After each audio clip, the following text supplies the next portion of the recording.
Yesterday, we announced an additional $275 million security assistance package for Ukraine, which was the 70th tranche of aid since August 2021.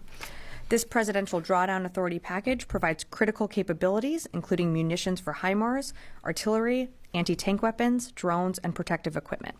And with that, I'm happy to take your questions. Lita. Thanks, Sabrina.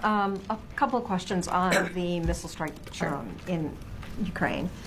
First, can you confirm it was an intermediate range missile? Second, did Russia provide advance warning? And can you give us some sort of clarity on who they call and how much advance notice did they give? And then just thirdly on this, what is the overall U.S. reaction to the missile strike and Putin's comments today that he believes Russia has the right to strike any and take action against countries that provide weapons to Ukraine? Thanks, Lita. So trying to remember some of the order of your questions. So I can confirm that Russia did launch an experimental intermediate range ballistic missile. This IRBM was based on Russia's RS-26 Rubezh intercontinental ballistic missile model. In terms of notifications to the United States was pre-notified briefly before the launch through nuclear risk reduction channels. For more, I'd refer you to state on that. And I think your third question was on our reaction to Putin's comments. I mean, we've seen this type of dangerous, reckless rhetoric before from President Putin. What we're focused on is continuing to support Ukraine with what it needs. Ukraine, as you know, has been successful in continuing to push back against Russian aggression. We just rolled out another $275 million package yesterday. You're going to see more packages continue in the weeks and months ahead left of this administration. So that's what we're really focused on. Of course, we're going to take seriously the rhetoric coming out of Russia, but our focus remains on arming Ukraine and supporting Ukraine what it needs the most on the battlefield. And as a reminder, as this reckless rhetoric continues, Putin can choose to end this war today. He can choose to withdraw Russian forces and end this and end his war of aggression and his war of choice. So we're going to continue to focus on what Ukraine needs on the battlefield. Liz. To follow up on that, earlier this week, Putin signed a new nuclear doctrine for Russia. Have we seen their nuclear posture change at all? We haven't seen any adjustments that we've observed in their nuclear posture, and we haven't adjusted our nuclear posture in exchange. Something that I think I said on Tuesday is that the changes that we made were expected and something that we had anticipated for a while. Again, extremely reckless, but we haven't made any adjustments to our posture. Something from earlier this week, Ukraine's reported use of ATACMS. Can you confirm that Ukraine used ATACMS on targets in Russia? I still don't have anything to announce or confirm, but if there is more to share, I certainly will. Again, you just saw us roll out another $275 million package earlier this week. We're going to continue to supply Ukraine what it needs, but I'd really refer you to the Ukrainians to speak to their operations. Warren. Just to clarify something you said in response to Lita, you said this was based on an RS-26 Rubezh missile.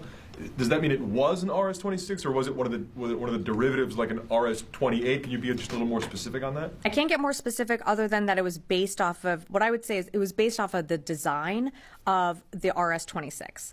But I'm just not going to be able to give you more details than that right now. And then just a sort of related question on a different topic. The provision or the decision to provide anti-personnel mines to Ukraine, can you say, first, what type of anti-personnel mines, what makes you so confident that they'll be used correctly? And second, given the position of the administration essentially 2 years ago, does this require a presidential waiver or some step there to okay the export of these? So in terms of how the Ukrainians employ these mines on the battlefield, the Ukrainians have given us their assurances that they are going to only use them in Ukraine. We are providing a different variants of the type of mines. I'm just not going to get into more details than that. I think it's important to note that the reason why we are providing these APLs is because as the battlefield has changed and the fight has evolved over time, so have we, so have our support. And I think you saw the Secretary speak to this on his travel, but Russia has changed their tactics. So they're not leading with their mechanized forces, they're leading with dismounted forces. And so because of that, we feel that these APLs and how they will be able to be used on the battlefield will be helpful to Ukraine. In terms of your second question on if there needs to be something, a type of waiver, I'd refer you to the White House to speak to that. Patrice. On this sort of scale of escalation, where do you see the IRBM? It's obviously not an ICBM, but you know, a level of concern, and where does this sort of lie, this particular missile? So this was a new type of lethal capability that was employed on the battlefield. So that's certainly of concern to us. And we're going to, you know, I don't have an assessment of its impacts right now, but it's something that, of course, we're concerned by. But what's been escalatory in this war is the fact that Russia decided to turn to a foreign country and bring those, DPRK soldiers into the fight. So we're going to continue to monitor. What we're focused on is supporting Ukraine and arming Ukraine with what it needs. Just following up on Leah's question, President Putin said that actually the U.S. was escalating by giving allowing Ukraine to hit inside Russia with the ATACMS, and then there was a possibility of the conflict becoming more global. If you could just sort of respond to that, his sort of, very clear sort of accusation that it was the United States' fault, that it was, becoming more escalatory. Yeah, I think it's pretty clear and couldn't be more black and white in what's escalatory here. Russia invaded its sovereign neighbor. We can go back 2 years, continue to look at the facts. We've been very clear publicly and privately to Russia that we're going to support Ukraine because another sovereign country doing that to its neighbors should not go unchecked. And the United States, our partners and allies around the world, stand for an international rules-based order. And that's what brings us together at the table, like-minded values and principles. So we're going to support Ukraine as long as it takes. And we've been pretty clear about that from the beginning. Again, Putin has the decision and the authority to end this war today. He continues to escalate. He continues to take provocative actions like you just saw with this recent IRBM that was launched into Ukraine, the bringing in of DPRK soldiers into the fight.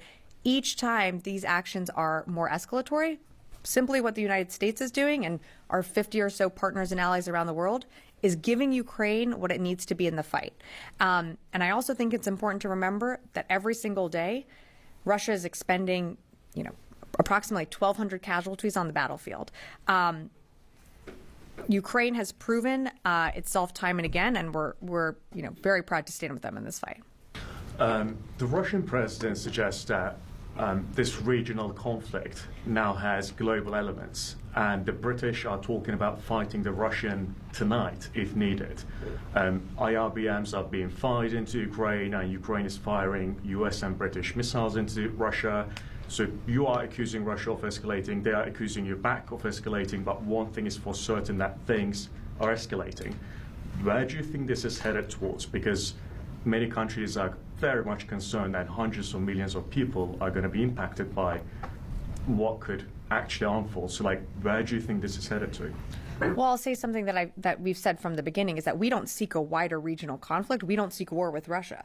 And I think we've been pretty clear about that from this podium and from this administration.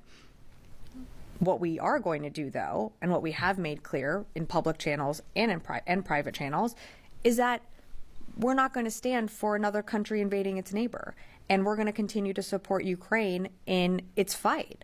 And I think it's important to remember that this isn't a secret. This was known from the very beginning. We warned Russia, back in 2022, not to do this. And they did it anyways. And so there are consequences for that. But we don't want to see this escalate into a wider regional conflict. We don't seek war with Russia. But absolutely, you're going to see like-minded allies and partners come together to support Ukraine. And that's what we're going to continue to do.